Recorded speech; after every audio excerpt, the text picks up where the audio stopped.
Hello and welcome to Your New Jersey. I'm Lisa Marie Falbo. On today's show, we'll meet an organization whose mission is to empower the autism community through employment. We'll also learn all about women at NJPAC and their annual luncheon happening on May 3rd.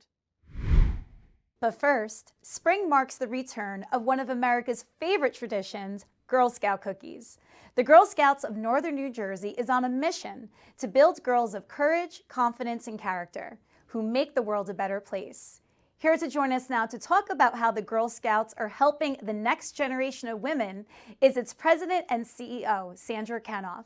Sandra, thank you so much for joining us. Thank you for having me. I'm really happy to be here. Oh, we're so happy to have you. With cookie season upon us, can you explain to our audience what the girls learn through this program? Absolutely. So the cookie program is probably one of the things that we're best known for. But it's so much more than just the delicious cookies that we all love so much. Girls are really learning a lot about entrepreneurship, and there are 5 skills that they learn as part of the process, including goal setting, decision making, money management, people skills, and business ethics. And it gives them real world business experience. Our girls are doing everything today from building what we call a digital cookie website. They're actually going in and creating their own websites, need to explain what they're going to do when they get proceeds from cookie sales. What are they doing with their funds, and how are they utilizing them to make the world a better place? And they do everything from, interacting with people in person, which means girls are out front of your favorite supermarket or, your local bank and selling cookies. So it's a great opportunity for them to promote what they're doing and the skills that they're learning. In this digital age, I think that in-person is so important. And I know that you have new cookies that you're debuting this spring. You mind telling us about it? Sure. This spring, nationwide, we have a new cookie called Adventurefuls. I think it's really delicious. It's a chocolate cookie with caramel and sea salt. Has been very popular. So if you're out this weekend, definitely try and grab some if you haven't already. So switching from cookies, you recently held your Women of Achievement Gala. Can you tell our audience more about that and who you honored? Absolutely. So Women of Achievement is our signature fundraising gala. We just held the event on Wednesday, April 6th at the Westmount Country Club in Woodland Park. It was our 42nd year for this gala, and it's really important for us because it helps us generate funds to help expand the impact and reach of the Girl Scout leadership experience. Each year, we honor several women in our community for their personal and professional accomplishments. And this year, we had 5 honorees. They were Pia House Walker, who is the Senior Vice President and Chief Human Resources Officer at St. Joseph's Health; Farhana Sayer, who is the Multicultural Marketing Director at CQ Fluency; Carol A. Vargas, who is the Vice President of Integrated Care at Atlantic Health System; Onika I. Roberts, who is an account executive at Salesforce; and last was Betty A. Garger, who was our former Chief Executive Officer for Girl Scouts of Northern New Jersey. They all sound so accomplished. What is the one thing that maybe all of these women had in common that they shared at your event? I think it's really about showing girls the possibilities. These are women who are very accomplished in both the personal and their professional spaces. And they're showing girls that they can do anything. These are women who work in many different fields. They have families. They are just shining examples of what we want our girls to be. Girl Scouts is all about inspiring the next generation of female leaders, and having mentors like these honorees help give an example right there for our community. Absolutely. I think it's really great that the Girl Scouts partners with so many organizations around New Jersey to further their mission. I know one of them is the PSEG Foundation. Can you tell us about that partnership? Absolutely. I really love the partnership that we have with the PSEG Foundation. I want to thank them for their support. Together with them, we put a social justice initiative into place. And what we're doing is working with about 160 Girl Scouts.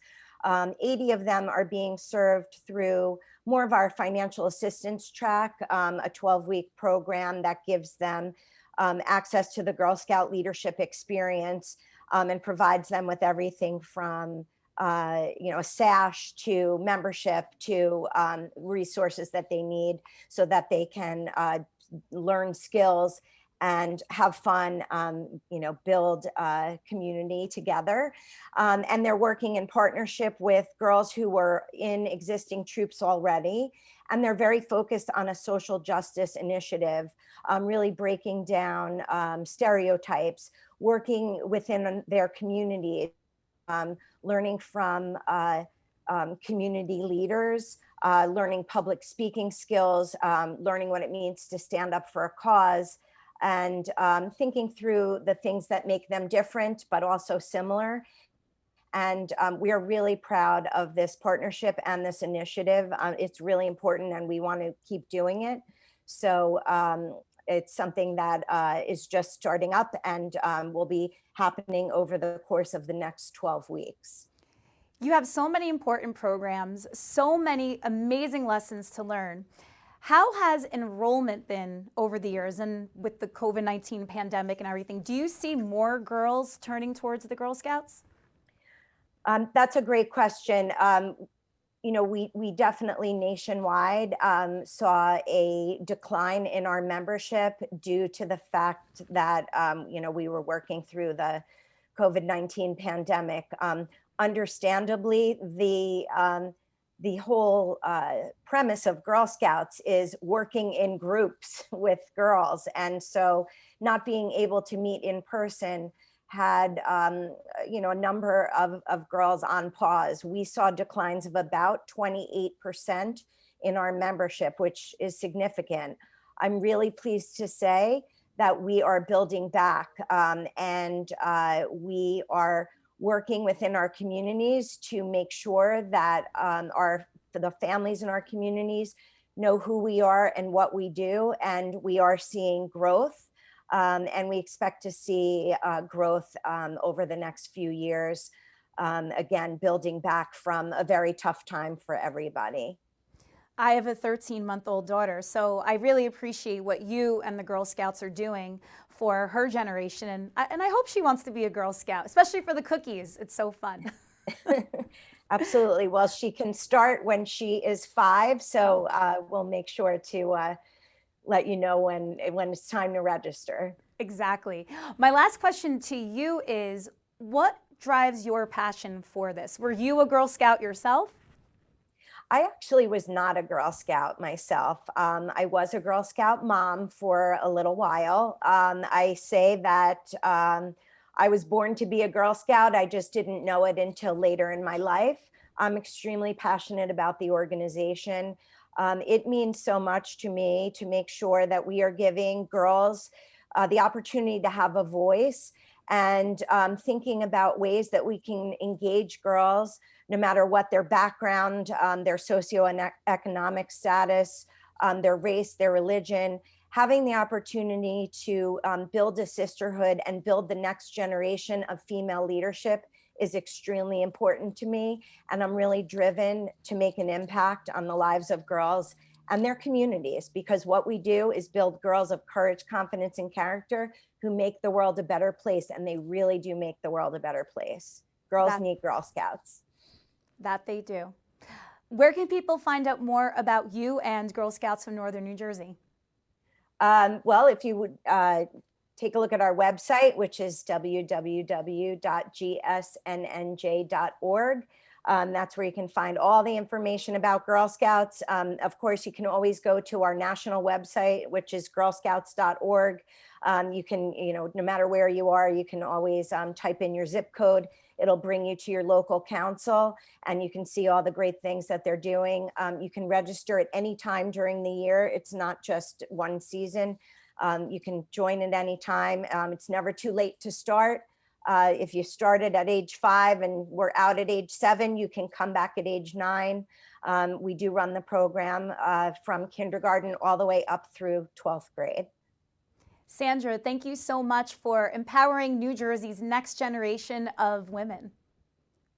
Thank you so much for having me. I really appreciate the opportunity. April is Autism Awareness Month, where nationwide we honor, celebrate, and raise awareness about people with autism spectrum disorder throughout the world. Popcorn for the People is on a mission to combat the 80% unemployment rate in the autistic community by employing adults with autism. Here to share more is its CEO, Rachel Chang. Rachel, thank you so much for joining us. Thank you, Lisa. We're very excited to be here. How did the idea for Popcorn for the People come to be? Well, the story started with Sam Beer and his parents, Stephen Beer and Dr. Barbie Beer, who knew that Sam could provide more in society. So Sam was in and out of jobs, and the story goes that he came home one day from working at the supermarket, pushing shopping carts, and he forgot to apply sunscreen, and he came home red as a lobster. So his parents said, you know what, there's more for him to do out there. They went out, they found a popcorn store at Freehold Mall, and they bought the popcorn store. And Sam worked there day in and day out.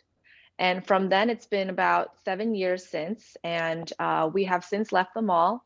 We've kind of taken a new turn on things. We figured out maybe retail wasn't the best location for our team members, but being here today, being 7 years later, we are 53 employees strong.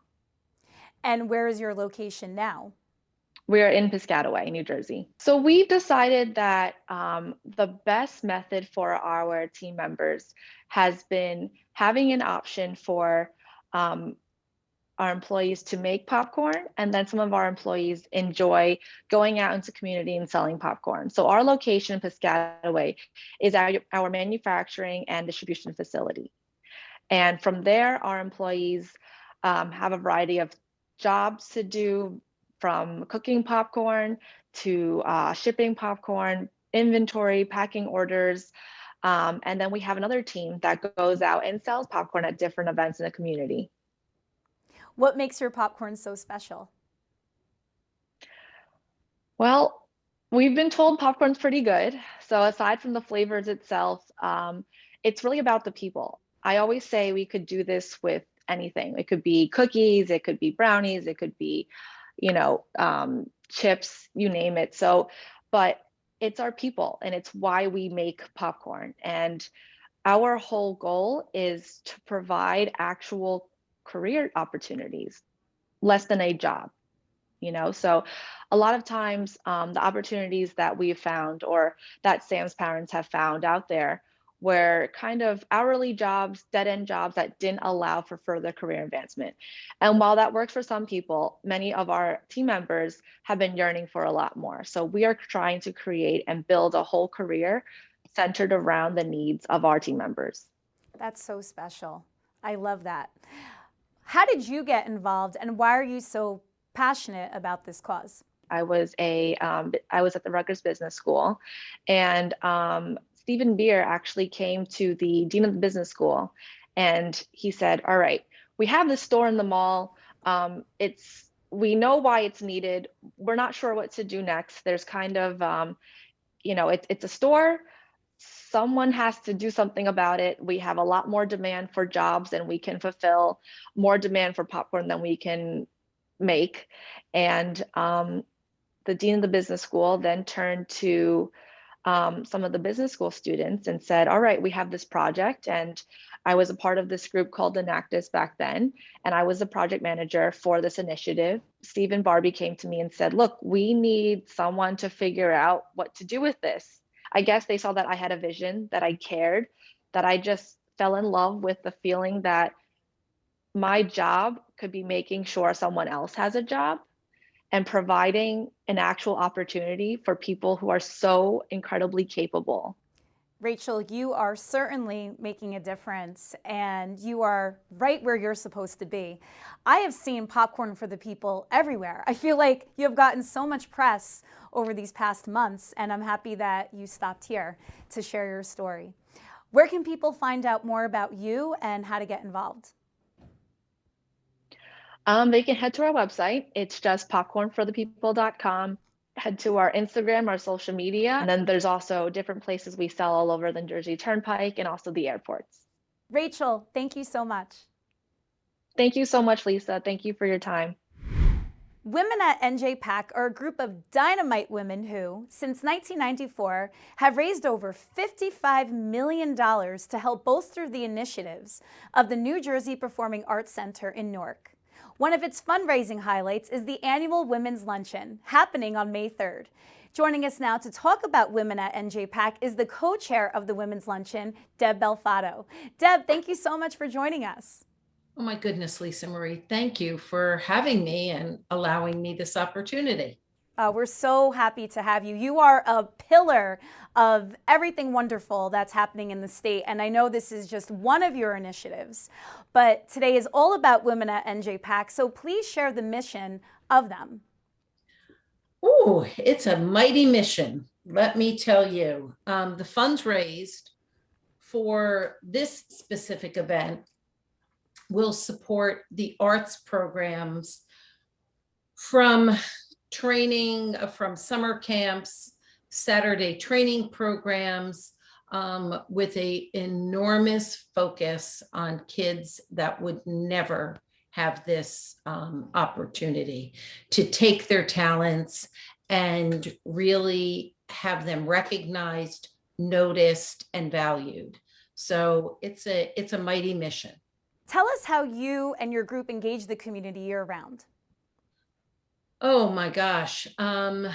I would tell you that number one, we're a force to be reckoned with. We're a sisterhood for good that has a reputation throughout the community that we serve, which is essentially all of New Jersey, because by the way, the New Jersey Performing Arts Center is the most diverse arts center in the country. So that's something we're really, really proud of.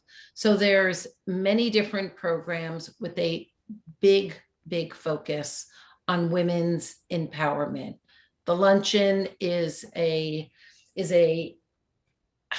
event that people anticipate. They love it. It's community, it's women gathering. And let's face it, after 3 years almost of not being able to gather, we're so ready to gather. That we are. And I've been fortunate to attend luncheons in the past, and you've had an A-list slate of people that have guest spoken, including Ashley Graham, the late, great Andre Leon Talley, last year virtually, Norma Kamali. So it's always a very exciting and unique event, never mind even the speakers, but from the outfits that people wear, the auction, it's just class all the way. Tell us what's happening May 3rd. So much is happening. And I think the beauty of this luncheon is we're reconnecting, we're restoring, we're getting reacquainted. It's all about the rewords this time around. So this May 3rd, there is such an anticipation, and there's been such a pandemic pause that the need for gathering to just make yourself feel like you're coming back to life. So the festivities begin at 10:30 in that grand lobby of that beautiful building. And then there is yesterday we were reviewing the silent auction items. I gotta tell you, there are some incredible winners. Big focus this year on the silent auction with women in business, women artists, really, really trying to put an emphasis on the endless talents, and abilities on women. And I think that will be greatly reflected in the silent auction. And then we just enjoy each other's company. And then we're invited into Prudential Hall, which is so grand and so breathtaking. When you walk in, there will be 50 tables set up on the stage. Our theme this year leans a little bit towards a French market look.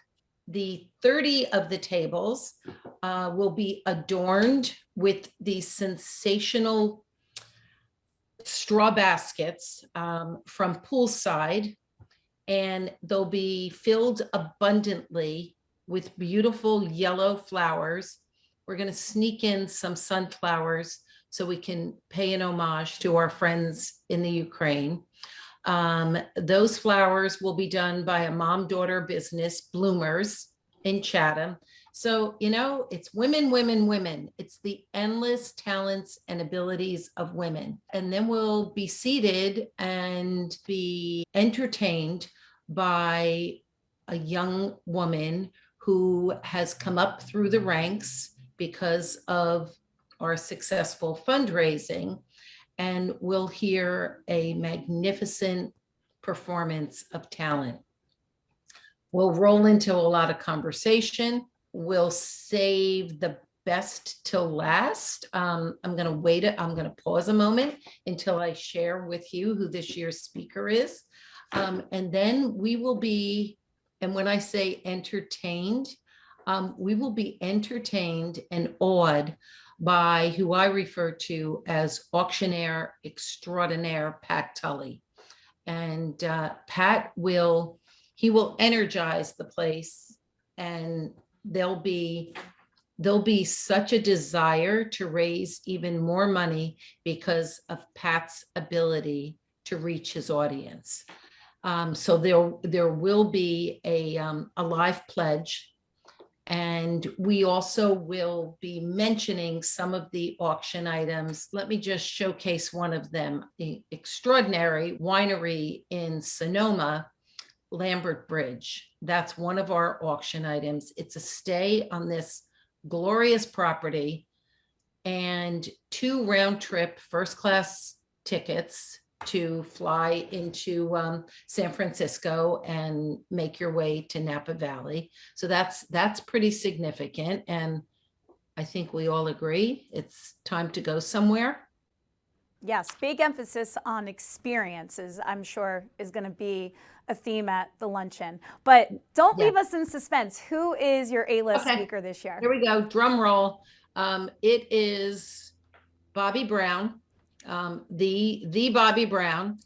There's so much you could say about her, but I think what we're really focused on for this luncheon is the message of how you can reboot, you can recreate, you can basically do whatever you want to do if you have the confidence and the team and the network to support you. So Bobby, as many, many people know, has introduced a new beauty line called Jones Road with a very, very big emphasis on pure, organic, and earth friendly. And the conversation is likely to be with someone that she has been a mentor to. This luncheon, for me, one of my objectives is to merge the ages, because I'm such a believer in benefiting from the wisdom of younger women, and younger women benefiting from the wisdom of someone like myself, who's had the privilege of doing community work for so long. You know, that leads me into my next question to you. What compelled you to engage with NJPAC? As I mentioned, you are involved in so many things to better the Garden State. Why NJPAC? Why lend your talent to them? Well, thank you for saying that I have this opportunity. To me, it's a privilege to engage and and really improve community and encourage people that there's so much value in giving back. For me, I'm a big believer in the Renaissance of Newark. And if it hadn't been for NJPAC becoming a reality in the early 90s, I'm not sure that Newark would be progressing the way it is. So it always takes bold ideas. Deb, this is all so exciting. Where can people find out more about the event and to purchase tickets? NJPAC.org is where you're going to get all of the information you need to attend this event. There are tables available. We're filling up rapidly because I think people just can't wait to bust loose, put a beautiful outfit on. Hats are encouraged, and we're going to have a day of reuniting, reconnecting, re-engaging, and it's just going to be a feel great day. It really will. Well, I'm very excited to be there with you, with Bobby Brown, and hearing her story of evolution. Deb, thank you so much. Lisa Marie, thank you so much. It was my pleasure. Thank you for joining me on another episode of Your New Jersey. I'm Lisa Marie Falbo. We'll see you back here next week.